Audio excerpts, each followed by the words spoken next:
Assalamualaikum warahmatullahi wabarakatuh. Kami dari kelompok 2 pada kesempatan kali ini akan mempresentasikan mengenai hukum kesehatan dan hukum fisioterapi. Mari kita bahas. Baik, pertama-tama yaitu latar belakang. Mengapa hukum itu penting? Eksistensi hukum sangat penting sebagai pedoman, pembatas, dan pengatur individu, institusi, atau bahkan negara. Menurut Ahmad Ali, hukum merupakan seperangkat asas-asas hukum, norma-norma hukum, dan aturan-aturan hukum yang mengatur dan menentukan perbuatan yang dilarang dan perbuatan yang benar. Hukum yang tepat adalah hukum yang spesifik sesuai bidang tersebut, sehingga hukum kesehatan yang baik nilainya relevan terhadap situasi real yang ada. Menurut GST Council, hukum kesehatan ialah rangkaian peraturan perundang-undangan dalam bidang kesehatan, meliputi fisik, mental, dan sosial yang mengatur pelayanan medik dan sarana medik. Simpulan dari hal tersebut, hukum kesehatan adalah pengetahuan yang mengkaji tentang bagaimana sebuah penegakan hukum terhadap akibat pelaksanaan dalam suatu tindakan medik atau kesehatan yang dilakukan oleh pihak yang berprofesi sebagai tenaga kesehatan. Oke, selanjutnya yaitu tujuan hukum kesehatan dan hukum fisioterapi. Yang pertama yaitu sebagai pedoman bagi penyelenggaraan pelayanan fisioterapi yang berkualitas dan dapat dipertanggungjawabkan. Yang kedua yaitu sebagai acuan dalam pengembangan pelayanan fisioterapi di fasilitas pelayanan kesehatan. Oke, yang ketiga yaitu sebagai perlindungan dan kepastian hukum bagi fisioterapis dalam menyelenggarakan pelayanan kesehatan. Yang terakhir, yaitu keempat, sebagai pelindung pasien atau klien sebagai penerima pelayanan fisioterapi. Selanjutnya yaitu manfaat hukum kesehatan dan hukum fisioterapi. Yang pertama yaitu bagi pasien meliputi jaminan keamanan layanan kesehatan dan akses gugatan hukum jika terjadi malpraktek. Yang kedua yaitu bagi tenaga kesehatan. Yang pertama yaitu sebagai batasan legal dalam melakukan tindakan berdasarkan evidence based dan perlindungan hukum ketika melakukan sesuai SOP. Dan yang terakhir yaitu bagi negara. Yang pertama yaitu sebagai kontrol kualitas sistem kesehatan nasional dan sebagai pencegahan praktik ilegal dan penyalahgunaan praktik. Selanjutnya yaitu ruang lingkup kesehatan dan hukum fisioterapi. Berdasarkan Undang-Undang Nomor 36 Tahun 2009 tentang Kesehatan Pasal 1 Ayat 6, tenaga kesehatan adalah setiap orang yang mengabdikan diri dalam bidang kesehatan serta memiliki pengetahuan dan atau keterampilan melalui pendidikan di bidang kesehatan yang untuk jenis tertentu memerlukan kewenangan untuk melakukan upaya kesehatan.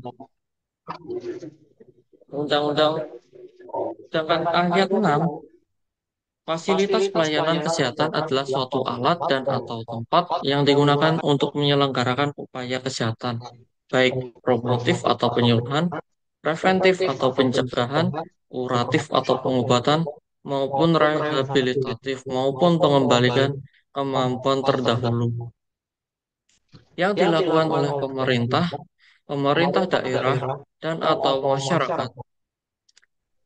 Selanjutnya yaitu dasar hukum terkait atau landasan hukum. Yang pertama yaitu Undang-Undang Nomor 17 Tahun 2023 tentang Kesehatan. Yang kedua yaitu Undang-Undang Praktik Tenaga Kesehatan. Yang ketiga yaitu Peraturan Menteri Kesehatan. Dan yang keempat yaitu Peraturan Organisasi Profesi atau IV. Pengertian hukum kesehatan.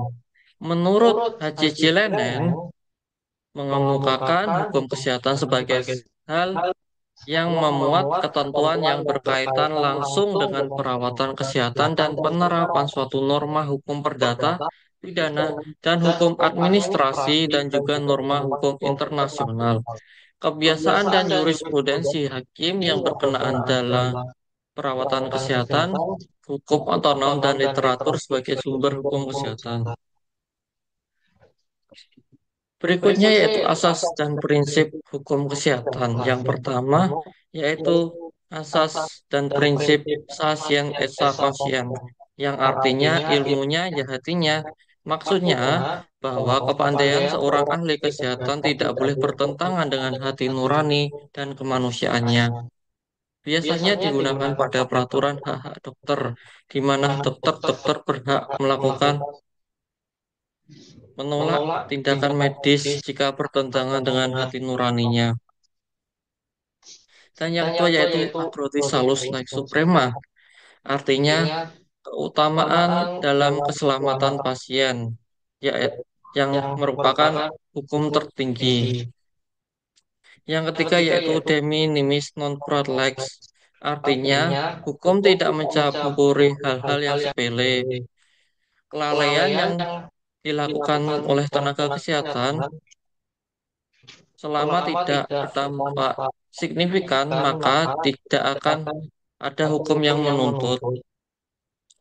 Yang keempat yaitu rep ipsa loquitur, artinya faktanya telah berbicara. Digunakan dalam kasus malpraktek di mana kelalaian yang terjadi tidak perlu pembuktian lebih lanjut.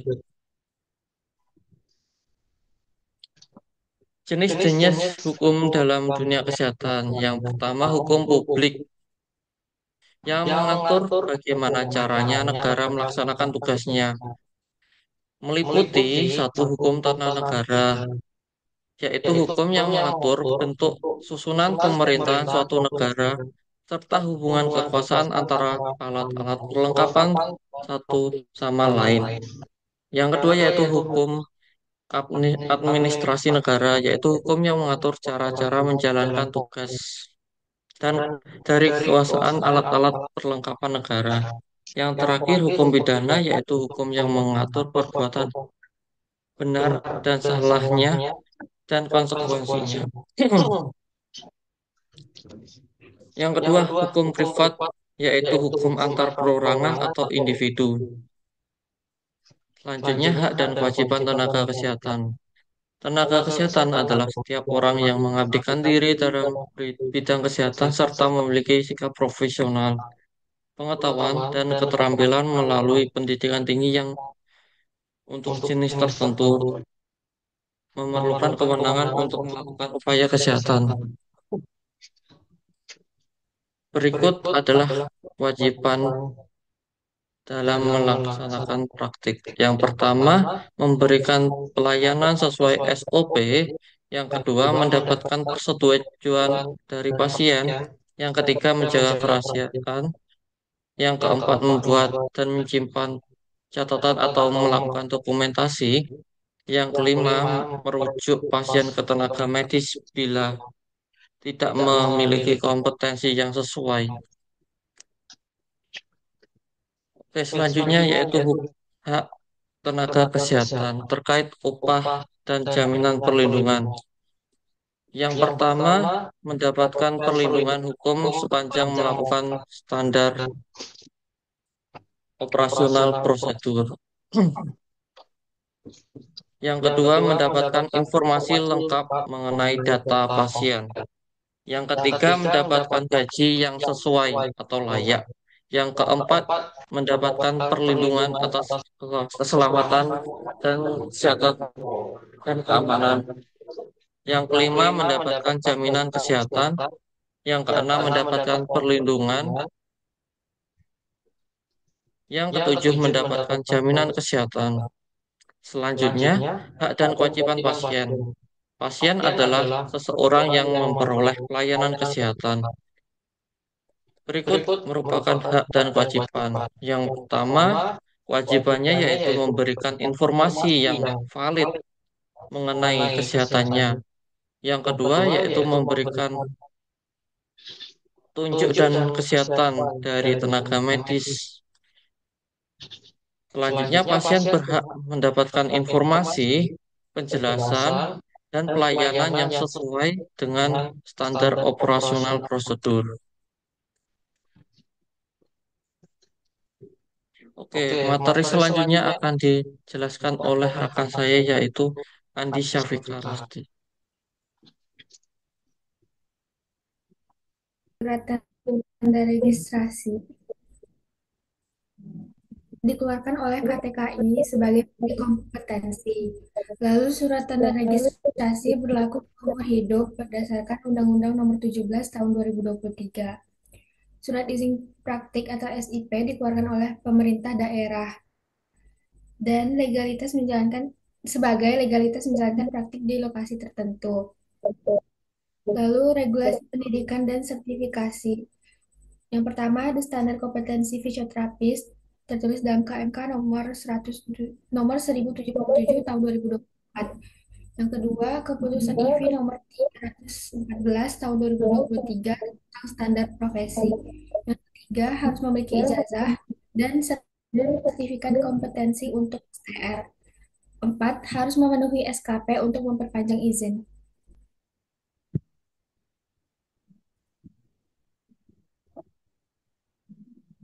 Lalu praktik mandiri dan institusi. Praktik mandiri itu lebih fleksibel dan personal dan sanksinya. Yang pertama, tanpa STR atau SIP, dikenakan sanksi pidana hingga 5 tahun penjara atau denda 500 juta. Yang kedua, pasal 439 Undang-Undang Nomor 17 Tahun 2023 tentang larangan praktik tanpa izin. Tiga, sanksi administratif berupa denda dan pencabutan izin. Empat, perlunya pengawasan dan sosialisasi hukum.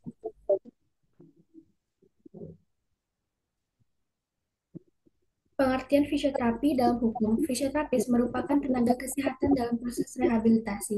Praktik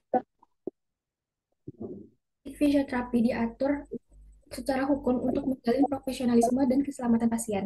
Oleh norma hukum diperlukan agar fisioterapis dapat menjalankan tugas secara aman.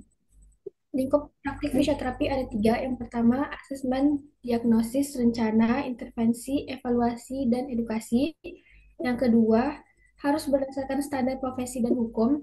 Yang ketiga, perlu adanya informed consent sebelum memulai terapi. Kewenangan fisioterapis ada 7 kompetensi fisioterapi. Yang pertama, pemeriksaan, kedua, diagnosis, tiga, perencanaan, empat, pelaksanaan, lima, monitoring, enam, komunikasi, dan tujuh, dokumentasi. Ini diatur dalam Undang-Undang Nomor 17 Tahun 2023, Permenkes Nomor 80 Tahun 2013, KMK Nomor HK 0107 garis miring Menkes garis miring 1077 garis miring 2024 dan Standar Profesi IV 2023.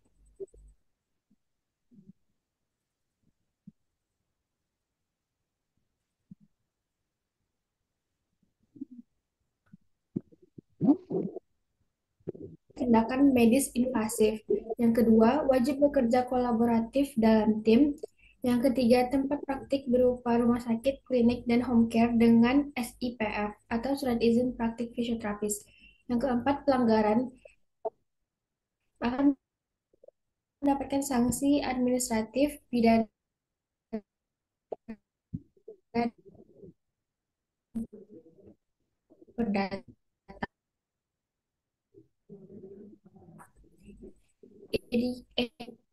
Etika profesi.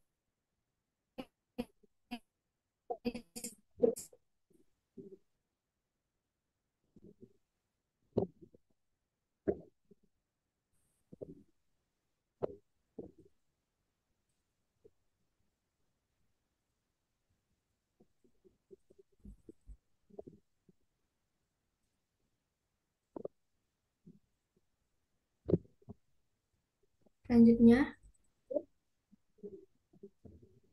17 tahun 2023, Undang-Undang Nomor 36 tahun 2014, Undang-Undang Nomor 44 tahun 2009, wajib STA dan SIPF, dukungan hukum dari institusi dan organisasi profesi, dan tantangannya berupa birokrasi, pengawasan, dan sosialisasi.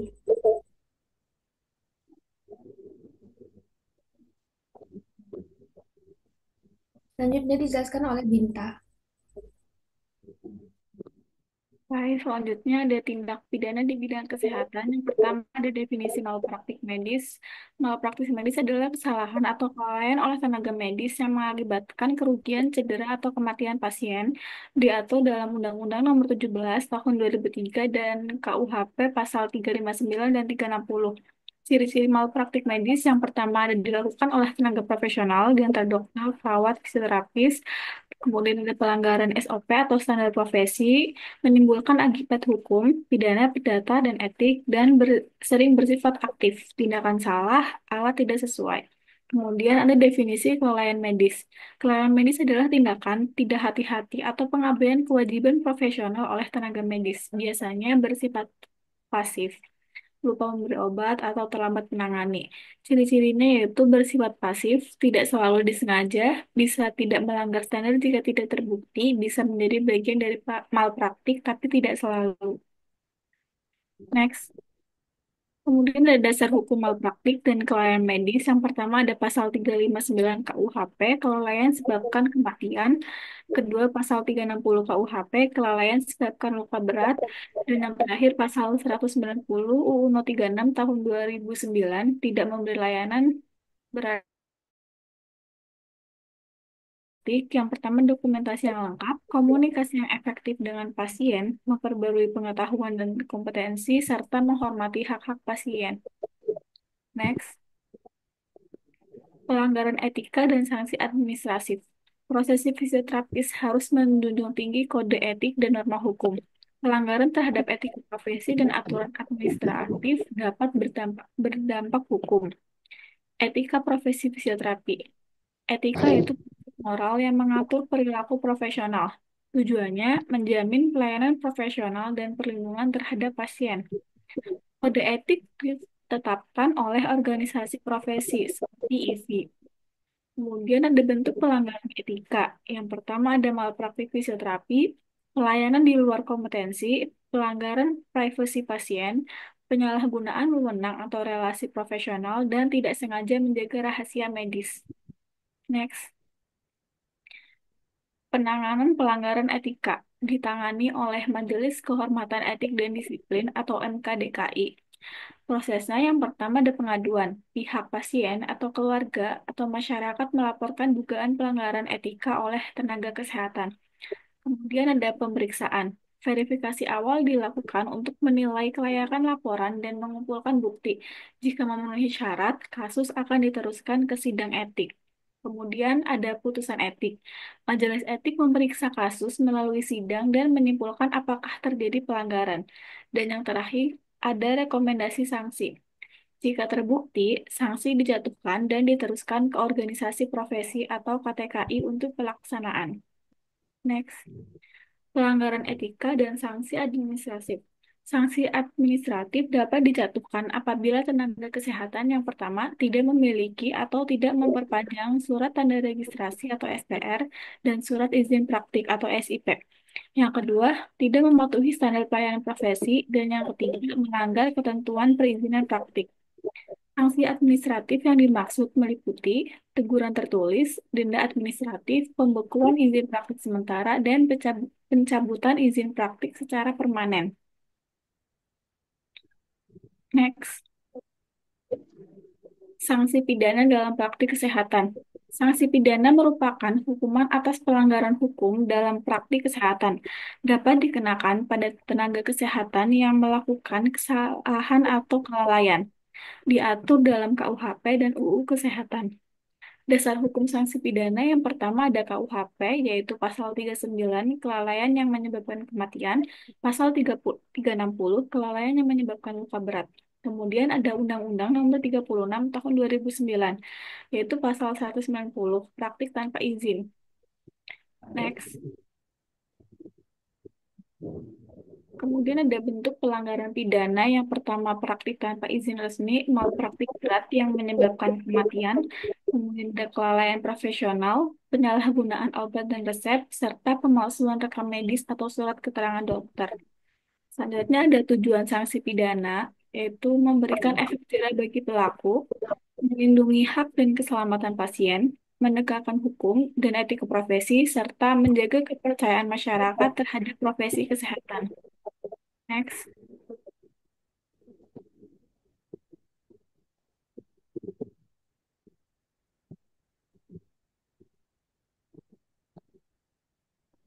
Penegakan hukum oleh Kemenkes, KTKI, dan IVI. Peran Kementerian Kesehatan yang pertama menyusun dan menetapkan regulasi di bidang kesehatan, melakukan pengawasan melalui Inspektorat Jenderal, menindak pelanggaran etik dan hukum oleh tenaga kesehatan, serta menetapkan standar izin praktik (STR) atau SIP melalui Permenkes. Kemudian ada peran Konsil Tenaga Kesehatan atau KTKI yang pertama ada menerbitkan dan memperbarui STR, menegakkan disiplin melalui Majelis Kehormatan Disiplin Tenaga Kesehatan, menyusun standar kompetensi dan pendidikan tenaga kesehatan, serta menjembatani tenaga kesehatan, masyarakat, dan institusi pendidikan. Yang terakhir ada peran Ikatan Fisioterapi Indonesia atau IFI. Yang pertama ada menetapkan dan menegakkan kode etik fisioterapi, menangani laporan pelanggaran etik dari masyarakat, memberikan sanksi organisasi terhadap pelanggaran etik, serta berperan dalam CPD dan seleksi anggota baru fisioterapis. Kolaborasi Kemenkes, KTI, KTKI, dan IVI. Kemenkes berperan sebagai regulator dan pengawas nasional, kemudian KTKI berperan sebagai penegakan disiplin dan registrasi profesional profesi, serta IVI berperan sebagai penguatan etika dan profesionalisme fisioterapis. Ketiganya bersinergi menjaga mutu dan keamanan layanan kesehatan, terutama fisioterapis. Selanjutnya ada studi kasus pelanggaran praktik fisioterapis. Yang pertama ada kasus praktik tanpa STR dan SIP di Jawa Tengah pada tahun 2022. Kemudian pasien mengalami cedera tambahan yang kemudian laporan ke Dinas Kesehatan. IVI membekukan keanggotaan, KTKI melakukan perpanjangan STR, dan Kemenkes menindaklanjut secara administratif. Penanganan sengketa sengketa kesehatan. Penyelesaian sengketa merupakan suatu proses hukum yang dilakukan untuk menyelesaikan perselisihan antara dua pihak atau lebih yang tidak sepakat terhadap suatu hal yang dapat diselesaikan melalui jalur hukum. Sengketa sengketa kesehatan terjadi antara pasien, tenaga medis, atau institusi. Penyelesaian dapat dilakukan secara litigasi dan non-litigasi, melibatkan aspek hukum, etik, dan profesionalisme tenaga medis. Penyelesaian sengketa litigasi yaitu diselesaikan melalui pengadilan atau hakim, digunakan untuk pelanggaran berat dan tuntutan hak hukum, serta bersifat formal dan mengikat secara hukum. Yang kedua ada penyelesaian sengketa non-litigasi atau ADR, yaitu meliputi mediasi, arbitrase, dan konsiliasi lebih cepat dan menjaga hukum baik. Disarankan untuk kasus yang tidak terlalu berat. Peran Konsul Tenaga Kesehatan Indonesia (KTKI). Apa itu KTKI? KTKI itu lembaga non-struktural koordinator Konsul Tenaga Kesehatan. Dibentuk berdasarkan UU No 36 tahun 2014, terdiri dari Konsul Keperawatan, Kefarmasian, dan Gabungan Tenaga Kesehatan. Tugas umum KTKI yaitu yang pertama ada melakukan registrasi tenaga kesehatan yang meliputi menerbitkan dan memperbarui STR, mengevaluasi kelayakan tenaga kesehatan untuk praktik, serta melakukan pembinaan berkelanjutan melalui program CPD. Yang kedua ada membina praktik tenaga kesehatan, kemudian ada menegakkan disiplin tenaga kesehatan yang melalui Majelis Kehormatan Disiplin Tenaga Kesehatan, menangani pelanggaran etik dan disiplin profesi, memberikan rekomendasi sanksi administratif atau etik. Dan yang terakhir ada menyusun standar pendidikan, praktik, dan kompetensi, di antaranya standar pendidikan tenaga kesehatan, standar pendidikan dan kompetensi profesi, serta menyesuaikan standar dengan perkembangan pelayanan kesehatan. Peran lembaga mediasi dan arbitrase. Sengketa kesehatan sering muncul akibat dugaan malpraktik. Penyelesaian sengketa tidak harus melalui pengadilan. Mediasi dan arbitrase menjadi alternatif cepat dan efisien. Pengertian mediasi yaitu proses penyelesaian sengketa dengan bantuan pihak ketiga atau mediator yang netral, bertujuan mencapai kesepakatan secara sukarela antar pihak. Kemudian ada arbitrase yaitu penyelesaian sengketa oleh arbiter yang ditunjuk oleh para pihak. Putusan arbitrase bersifat final dan mengikat. Dasar hukumnya yang pertama ada UU No 36 tahun 2009 tentang UU No 30 tahun 1999 tentang arbitrase, Undang-Undang Nomor 20 tahun 2004 tentang praktik kedokteran, serta Perma Nomor 1 tahun 2008 tentang mediasi. Tujuan mediasi dan arbitrase yaitu yang pertama dan mengurangi beban pengadilan, menjamin kerahasiaan para pihak, menyelesaikan sengketa secara cepat dan efisien. Mekanisme mediasi yaitu yang pertama ada permohonan mediasi, kemudian ada penunjukan mediator, sesi mediasi, kesepakatan atau penandatanganan, dan yang terakhir bila gagal lanjut ke arbitrase atau pengadilan. Lembaga yang berperan yaitu ada MKDKI, Majelis Kehormatan Disiplin Kedokteran Indonesia, kemudian ada MKEK, Majelis Kehormatan Etik Kedokteran, selanjutnya ada LPKSN, Lembaga Perlindungan Konsumen, serta BANI, Badan Arbitrase Nasional Indonesia. Kelebihan dari mediasi dan arbitrase yaitu cepat dan biaya lebih rendah, serta rahasia dan fleksibel. Kekurangannya yaitu tidak ada upaya banding dan kurang cocok untuk kasus kriminal. Proses hukum perdata dan pidana. Sengketa kesehatan dapat diselesaikan melalui jalur hukum perdata atau pidana. Pemilihan jalur hukum tergantung pada sifat dan dampak perbuatan medis. Hukum perdata yaitu mengatur hubungan antara individu, pasien yang dirugikan dapat menuntut ganti rugi. Dasar hukum perdata yaitu pasal 1365 KUHP. Perdata yaitu perbuatan melawan hukum serta pasal 58 Undang-Undang Nomor 36 Tahun 2009 hak menuntut ganti rugi atas kesalahan atau kelalaian. Proses hukum perdata meliputi satu, gugatan ke pengadilan negeri, kedua, mediasi, ketiga, pemeriksaan pokok perkara, keempat, putusan hakim, kelima, upaya hukum lanjutan. Next.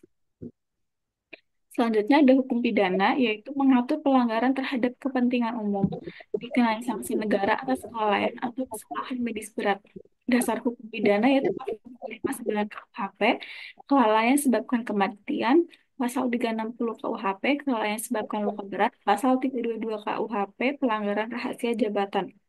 Proses hukum pidana meliputi laporan atau pengaduan ke polisi, kemudian penyelidikan dan penyidikan, penetapan tersangka, penuntutan oleh jaksa, persidangan dan putusan hakim, serta upaya hukum lanjutan. Perbedaan antara perdata dan pidana, perdata itu fokus pada kompensasi, sedangkan pidana itu fokus pada penghukuman. Keduanya bisa berjalan paralel sesuai konteks kasus.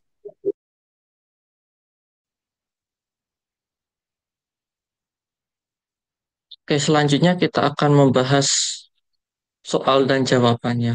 Soal pertama, yaitu seorang fisioterapis melakukan terapi pada pasien stroke tanpa menjelaskan resiko potensial, seperti kelelahan otot. Pasien kemudian